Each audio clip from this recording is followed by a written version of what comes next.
Hello dear students, welcome back to my channel physics SPC. Rotational motion का बहुत ही अच्छा question. Consider a uniform rod, mass capital M 4m के बराबर दे रखा है and length l, pivoted about its centre. Important है ये कि उसे फिक्स करा बेटा सेंटर के अबाउट, हिंज कर दिया मतलब सेंटर के about. A mass small m moving with velocity v, making angle theta pi by 4 मतलब 45 degree to the rod long axis collide with one end of the rod. एक particle है और वो rod से 45 डिग्री बनाते हुए collide कर रहा है एक एंड से रॉड से, end stick to it, end चिपक जाता है। The angular speed of the rod mass system just after the collision is. देखो, या तो मैं सीधे कर दूं इसमें इसको कि एंगुलर मोमेंटम कांस्टेंट रहेगा हिंज पॉइंट के अबाउट। हिंज पॉइंट कहाँ से किया है? सेंटर से, तो सेंटर पॉइंट के about he angular momentum constant रहेगा। अदर किसी अदर पॉइंट के अबाउट एंगुलर मोमेंटम कांस्टेंट नहीं रहने वाला। सबसे important point, linear momentum constant नहीं रहेगा। क्या आप पहले इसको जानना चाहते हैं कि एंगुलर मोमेंटम कांस्टेंट क्यों रहेगा, वो भी हिंज पॉइंट के अबाउट ही क्यों रहेगा और किसी पॉइंट के अबाउट क्यों नहीं रहेगा? है ना? या तो सीधा कर लो कि एंगुलर मोमेंटम कांस्टेंट रहेगा हिंज पॉइंट के about, initial angular momentum is equal to final angular momentum about the centre of mass. सीधे कर सकते हैं। अगर आपको ये आता है कि कैसे कांस्टेंट रहेगा तो आप इसे स्किप कर सकते हो, और नहीं आता तो जरा सीख जरूर जरूर बेटा, इसको बहुत ही इंपॉर्टेंट पॉइंट होता है ये। ठीक है, तो मैं इसको बताने की कोशिश करूंगा पहले, तब मैं कराऊंगा इसको सॉल्व आगे। ठीक है, चलिए पढ़ते हैं। देखो, सबसे पहले मैं एक डायग्राम बनाता हूँ कि मेरे पास एक रॉड है ये, है ना, और इसे सेंटर ऑफ मास के अबाउट हिंज किया है। यहाँ से हिंज कर दिया, फिक्स कर दिया, मतलब पाइवोटेड बोल रहा है ना, ये देखो, पाइवोटेड अबाउट इट्स सेंटर। ठीक है, चलिए कर दिया। अब यहाँ से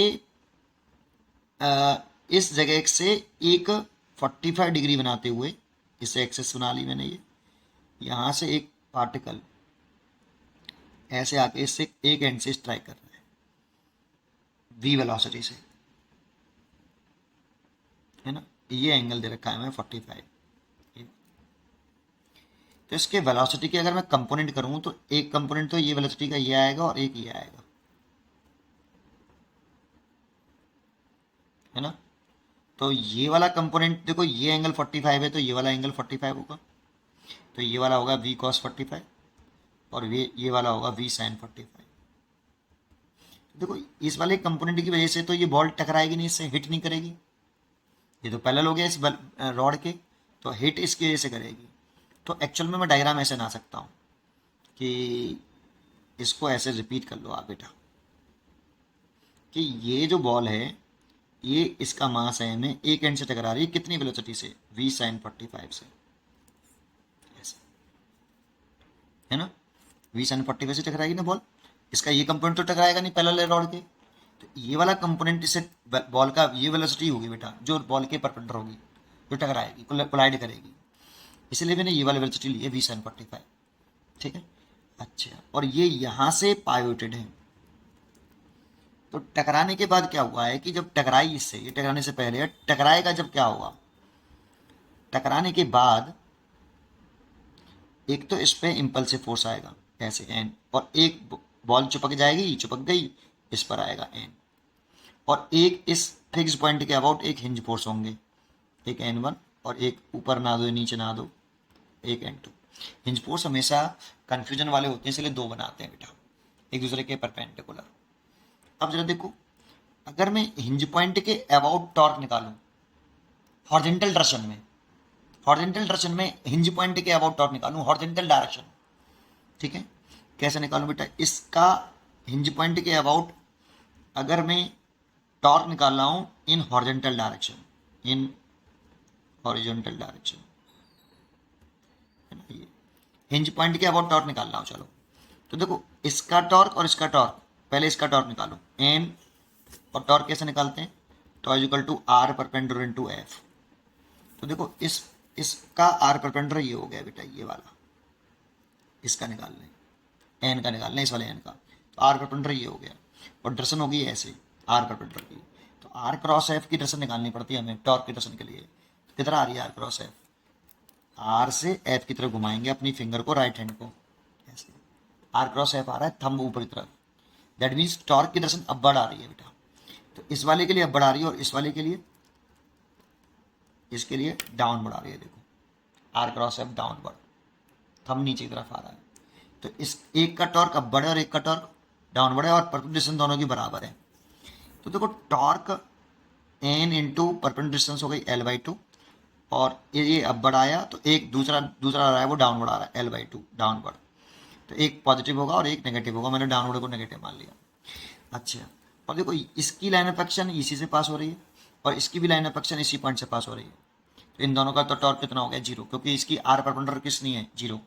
इसकी line of action point hinge point से पास हो रही है बेटा। तो आर परपेंडिकुलर इसका 0 हो गया, इसका भी 0 हो गया, तो इसलिए उन दोनों का तो टॉर्क 0 होगा बेटा। तो ओवरऑल टॉर्क 0 है हिंज पॉइंट के अबाउट। लेकिन किसका, रॉड का या पार्टिकल का या दोनों सिस्टम का? तो देखो दोनों का, सिस्टम का। देखो ये रॉड पे इम्पल्सिव फोर्स था और ये पार्टिकल पे था। तो ये जो टॉर्क 0 है, torque on particle plus rod, मतलब सिस्टम का बेटा, torque on system about hinge point, about hinge point, देखो 0 है, निकाल के दिखाया। और जब टॉर्क 0 होता है ना तो टॉय बराबर dl/dt होता है। तो टॉर्क अगर 0 रखेंगे तो dl/dt, तो टॉर्क 0 रख दिए तो L कैसा आया, कांस्टेंट। लेकिन ये L किसका कांस्टेंट है, ये भी रॉड प्लस पार्टिकल, और कौन से पॉइंट के अबाउट, हिंज पॉइंट के अबाउट कांस्टेंट है। क्योंकि जिसके अबाउट टॉर्क कांस्टेंट 0 होगा उसी के अबाउट एंगुलर मोमेंटम कांस्टेंट होगा। अब देखो और किसी पॉइंट के अबाउट देखोगे हिंज पॉइंट के अलावा, तो हिंज के टॉर्क आ जाएंगे बेटा, हिंज के टॉर्क आ जाएंगे, वो 0 नहीं होंगे। किसी भी पॉइंट के, जैसे इस पॉइंट के अबाउट देखोगे तो इसका तो कैंसिल हो जाएगा अभी, लेकिन हिंज का टॉर्क 0 नहीं होगा बेटा, उसका कुछ ना कुछ टॉर्क आ जाएगा। एक लीनियर मोमेंटम कांस्टेंट नहीं रहने वाला। क्यों? क्योंकि देखो ये तो एक दूसरे को कैंसिल कर देंगे। नेट फोर्स, अगर नेट फोर्स 0 होता है तब लीनियर मोमेंटम कांस्टेंट रहता है, तो इन दोनों का तो लीनियर मोमेंटम कैंसिल हो जाएगा। और हॉरिजॉन्टल डायरेक्शन में इसका कुछ ना कुछ मोमेंटम होगा, वो नेट फोर्स होगा। ये फोर्स है तो है N1, ये तो 0 नहीं है ना, तो कुछ ना कुछ नेट फोर्स रहेगा इन हॉरिजॉन्टल डायरेक्शन। इसलिए हॉरिजॉन्टल डायरेक्शन में मोमेंटम कांस्टेंट नहीं रहने वाला। तो केवल एंगुलर मोमेंटम कांस्टेंट रह सकता है, केवल किसका, किसके अबाउट, हिंज पॉइंट के अबाउट। और वो भी पार्टिकल और रॉड का, अकेला पार्टिकल का या रॉड का या दोनों का, दोनों का। बस इतना सा कंसेप्ट है, ये समझ में आना चाहिए पहले, फिर देखो इसको कर सकते हैं हम। अब इसको क्वेश्चन को कर सकते हैं। अगर आपको ये समझ में आया होगा तो देखो मैं करता हूँ इसको अब। तो ये मैंने पहले एक रॉड बना ली और ये आपका सेंटर ऑफ मास है, यह सेंटर है, और यहाँ से इसको हिंज किया है। और ये रॉड इससे एक पार्टिकल इस कॉर्नर से v वेलोसिटी से 45 डिग्री बनाते हुए टकरा रहा है। तो इसके कंप्यूट करे थे मैंने अभी कि ये वाला एंगल 45 होगा, तो ये वाला v cos 45 और ये v sin 45। अभी मैंने ये समझाया आपको, तो उसके बाद मैं बना लूँ ऐसे। ये रॉड है, पूरी रॉड की लंबाई आपकी L ही है, तो ये डिस्टेंस L/2 होगी। और ये जो बॉल टकरा रही है इससे, पार्टिकल है, बॉल है, जो भी है, वो टकरा रहा है, मास है एंड वो v sin 45 से टकरा रहा है। ये टकराने से पहली स्थिति है। टकराने के बाद क्या हो जाएगी, जस्ट टकराने के बाद ये कह रहा है ये से चिपक जाएगा, ये से चिपक गया, और चिपक गया तो ये घूम जाएगा बेटा। यहाँ ऐसे तो घूमेगा, तो इससे से हिट करेगा, सोचो ये इससे हिट करेगा तो ये रॉड कैसे घूमेगी, ऐसे घूम जाएगी। तो कितनी एंगुलर वेलोसिटी से घूम गई, ओमेगा से। और हमसे यही पूछ रहा है कितनी एंगुलर वेलोसिटी से घूम जाएगी। इनिशियली रॉड नहीं घूम रही थी, रॉड नहीं घूम रही थी इनिशियली। हिट करने के बाद कितनी स्पीड से घूम जाएगी, और वो जो पार्टिकल है वो इससे चिपक गया है इस जगह पर, कॉर्नर पर। ठीक है, अच्छा अब क्या करना पड़ेगा, तो ये इनिशियल कंडीशन, इनिशियल पोजीशन है, और ये फाइनल है। तो initial angular momentum hinge point के अबाउट हिंज पॉइंट ये वाला है, centre of mass. Final angular momentum hinge point के अबाउट कांस्टेंट होगा। लेकिन इनिशियल किसका, सिस्टम का या केवल पार्टिकल का, तो दोनों का, सिस्टम रॉड प्लस पार्टिकल। तो इनिशियल एंगुलर मोमेंटम आपका मास पार्टिकल का हिंज पॉइंट के about plus initial angular momentum rod का is equal to initial angular final angular momentum particle का plus final angular momentum rod का। अब एक formula हमें और मालूम होना चाहिए कि बेटा पार्टिकल के लिए एंगुलर मोमेंटम जो होता है वो होता है एम आर परपेंडिकुलर वी, ये पार्टिकल के लिए। और बॉडी के लिए जो एंगुलर मोमेंटम होता है जब बॉडी रोटेशनल मोशन कर रही हो, देखिए यहाँ पे बॉडी रोटेट कर रही है, हिंज है, चल नहीं रही बेटा। अगर ये चल भी रही होती और घूम भी रही होती तो एंगुलर मोमेंटम ये नहीं होता पार्टिकल बॉडी का, फिर वो कुछ और होता है। यहाँ पे केवल रोटेशनल मोशन है कि ट्रांसलेशनल मोशन भी है, केवल रोटेशनल, ट्रांसलेशनल तो है ही नहीं है। बॉडी केवल हिंज पॉइंट के अबाउट घूम जाएगी, चलेगी थोड़ी, आगे आगे भाग नहीं सकती बेटा। आगे सेंटर ऑफ मास के पास कोई लीनियर स्पीड नहीं है, तो अलग कहानी होती बेटा। ये आई ओमेगा ही लिखूंगा बस केवल बॉडी का, लिख दीजिए। चलो पहले पार्टिकल लिखते हैं, तो पार्टिकल लिखें तो ये वाला फॉर्मूला लगाएं। पार्टिकल का मास एम, आर परपेंडिकुलर का मतलब क्या है, इसकी जो वेलोसिटी है ना, ये लाइन ऑफ एक्शन बना लो और हिंज से इस पर परपेंडिकुलर कर लो, इस वेलोसिटी की लाइन ऑफ एक्शन पर। तो ये हिंज है यहाँ से, क्योंकि हिंज के अबाउट एंगुलर मोमेंटम कांस्टेंट है, तो हिंज से परपेंडिकुलर कर लो बेटा ये, दिस इज आर परपेंडिकुलर। तो आर परपेंडिकुलर कितना है बेटा, L/2 इंटू वेलोसिटी कितनी आपकी v sin 45 प्लस इसका एंगुलर मोमेंटम की डायरेक्शन भी निकालना आना चाहिए। कभी कभी एंगुलर मोमेंटम की डायरेक्शन ही पूरे क्वेश्चन को बिगाड़ देती है। तो आर की डायरेक्शन देखो ऐसे है बेटा, तो एंगुलर मोमेंटम का एक्चुअल में फॉर्मूला जो होता है ये वाला, ये L is equal to m r cross v होता है। तो हमें आर क्रॉस वी की डायरेक्शन निकालनी होती है, तो आर क्रॉस वी की डायरेक्शन निकालें तो आर को एक्सटेंड किया मैंने ऐसे, और वी आपका इस डायरेक्शन में देखो ऐसे, वी इधर की तरफ है, तो r cross v that means ये है आर से वी की तरफ ऐसे, वी की डायरेक्शन ये है बेटा इधर, तो आर क्रॉस वी थंब किधर आ रहा है ऊपर, तो इसकी डायरेक्शन जो आ रही है वो ऊपर की तरफ आ रही है, ऊपर की तरफ। रॉड का एंगुलर मोमेंटम लिखें, तो रॉड का एंगुलर मोमेंटम देखो, रॉड इनिशियली घूम ही नहीं रही, और रॉड में केवल रोटेशनल काइनेटिक एनर्जी हो सकती है, चल तो आ ही नहीं रही, वो फिक्स है, तो वो चल घूम भी नहीं रही है बेटा, इसीलिए आई इंटू ओमेगा कितना 0, तो रॉड का 0 हो जाएगा। प्लस फाइनल लिखें पार्टिकल का, अब पार्टिकल इसमें चिपक गया है अंदर बॉडी से, तो पार्टिकल की इस जगह पे जो स्पीड होगी v पार्टिकल, इस जगह पे इस वाले पॉइंट की जो स्पीड होगी, इस वाले पूरे रॉड की जो स्पीड होगी, इस सर्कुलर मोशन से निकाल सकते हो। जो कि ये पार्टिकल ऐसे घूम रहा हो, यहाँ पे ये एंड है, ये सेंटर ऑफ मास है, तो ऐसे घूम रहा हो इस जगह पे, फिक्स है ना यहाँ पे हिंज से, और ऐसे घूम रहा हो तो v equal to r omega से, सर्कुलर मोशन वाला फॉर्मूला है। तो आर देखो ये सेंटर है, यहाँ से हिंज तो इसको सेंटर मानेंगे, और ये रेडियस कितनी हो जाएगी सर्कुलर पाथ की L/2, इसीलिए इसकी रेडियस L/2 हो कि कितने एंगल से घूम रहा है ओमेगा, क्योंकि रिजिड रॉड है इसलिए ओमेगा हर जगह पर सेम होगा, लेकिन लीनियर स्पीड हर जगह पर अलग अलग होगी। तो एंड पे पूछ रहा है इसीलिए यहाँ से फिक्स किया है, तो ये आर लिख दे। अगर यहाँ पे पूछता तो ये वाली डिस्टेंस लेते हैं L/4 इंटू ओमेगा, अगर यहाँ पे मैं वेलोसिटी लिखता, लेकिन पार्टिकल यहाँ चुपका है तो पार्टिकल की वेलोसिटी यहाँ वाली होगी L/2 ओमेगा, तो वेलोसिटी इतनी होगी, तो फिर ये वाला फॉर्मूला लगा दो। पार्टिकल का मास स्मॉल m, और रेडियस जो लिखें आर परपेंडिकुलर वो L/2 हो गया, देखो ये L/2 इंटू वेलोसिटी जो होगी इसकी पार्टिकल की वो L/2 ओमेगा, वेलोसिटी लिख रहा हूँ L/2 omega, plus final angular momentum rod का वो लिखेंगे आई ओमेगा, और आई उसी पॉइंट के अबाउट लिखेंगे जिस पॉइंट के अबाउट ये हिंज है। हिंज कौन से पॉइंट के अबाउट है, एंगुलर मोमेंटम कौन से पॉइंट के अबाउट लिख रहे हो, हिंज पॉइंट के अबाउट, तो उसी पॉइंट के अबाउट मोमेंटम इनर्शिया लिखेंगे। तो हिंज है सेंटर ऑफ मास से, सेंटर ऑफ मास के अबाउट रॉड का मोमेंटम इनर्शिया कितना होता है mL²/12, लेकिन इसका मास देखो रॉड का कितना है कैपिटल M, 4m है बाद में, तो मैं पहले कैपिटल M लिख लेता हूँ, इंटू L² तो L² ये बाई 12, ये मोमेंट ऑफ इनर्शिया होगा रॉड का सेंटर ऑफ मास के अबाउट इंटू ओमेगा।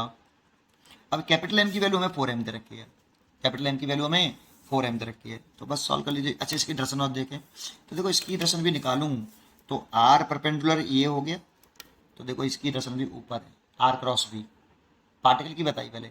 और ओमेगा की देखें देखो, इस वाले रॉड की देखें तो ओमेगा जिस डायरेक्शन में घूम रहा है उसी डायरेक्शन में अपनी फिंगर घुमाइए ऊपर की तरफ, देखो ये भी ऊपर की तरफ है। ओमेगा की डायरेक्शन में घुमाइए तो एल की डायरेक्शन ऊपर की तरफ है, देखो तो ये दोनों की डायरेक्शन भी ऊपर की तरफ ही है, इसकी भी ऊपर, इसकी भी ऊपर। और ऊपर की डायरेक्शन को मैंने कैसे मान लिया फिर, पॉजिटिव, इसलिए सब मैंने एंगुलर मोमेंटम पॉजिटिव लिखे हैं, ठीक है। अच्छा अब सॉल्व कर लो इसको। तो m l by two v sine 45 की वैल्यू 1/√2 इजुकल टू, इसको देखें तो m l square by 4 omega, l square by 4 omega plus capital M की वैल्यू 4m पुट कर देता हूँ, तो 4m पुट कर दूँ तो 4 small m l square omega over 12, 4 से कट गया ये 3 बार। यहाँ से देखूँ तो m l square omega common है देखो, और यहाँ पे बचा है 1/4 और यहाँ पे बचा है 1/3, और इधर है एम एल वी अपॉन 2√2। तो देखो एक एम से तो एम मार दूँ और एल से भी एल मार दूँ, ठीक है। देखो क्या बचता है देखते हैं आगे, ठीक है। कॉन्सेंट्रेट करिए,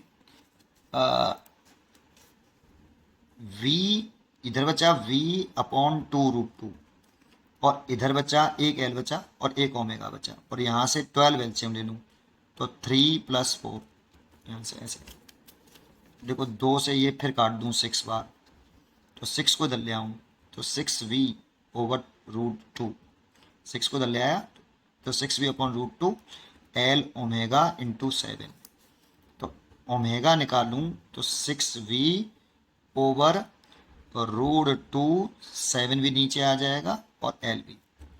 अब इसे और क्या लिख सकता हूँ, देखो 6 को लिख सकता हूँ 3 × 2v ओवर 7√2 एल, इसे ही काट दूँ तो कितना आ जाएगा 3√2v ओवर 7l, इतना ओमेगा आ जाएगा आपका। इसको चेक करते हैं इसका आंसर क्या है, तो इसका आंसर है 3√v upon 7l, 3√v√2v over 7l, that means B choice is correct. अगर मैंने आपको वो कंजर्वेशन ऑफ एंगुलर मोमेंटम वाला पॉइंट नहीं समझाया होता, अगर आपको ये पहले से मालूम होता कि ये पूरी बात पहले से मालूम होती, तो आप सीधा यहाँ से करते इसको और ये फटाफट हो जाता है। आपको इतना तो करना ही पड़ेगा बेटा, आपको इतना तो करना पड़ेगा बेटा।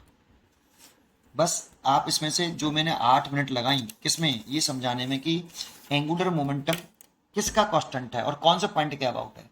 हर एक पॉइंट के अबाउट नहीं है बेटा कांस्टेंट, हिंज पॉइंट के अबाउट ही कांस्टेंट होगा। हाँ अगर हिंज नहीं होता, हिंज नहीं हो और फिर ये टकराए तो उस वाली कंडीशन अलग होती है, और उसमें एंगुलर मोमेंटम एवरी पॉइंट के अबाउट कांस्टेंट होता है, एवरी पॉइंट के अबाउट कांस्टेंट होता है। अगर हिंज नहीं होती है रॉड, वो कहानी अलग होती है, उसके ऊपर क्वेश्चन बनते हैं मेरे नोट्स में। इसमें तुम चेक करोगे इसमें बहुत सारे क्वेश्चन ऐसे भी दे रखे हैं रॉड वाले, टकराने वाले। मैंने जो प्ले लिस्ट में जाके देख सकते हो आप इस टाइप के क्वेश्चन को। पढ़ते रहिए और खुश रहिए। Thank you.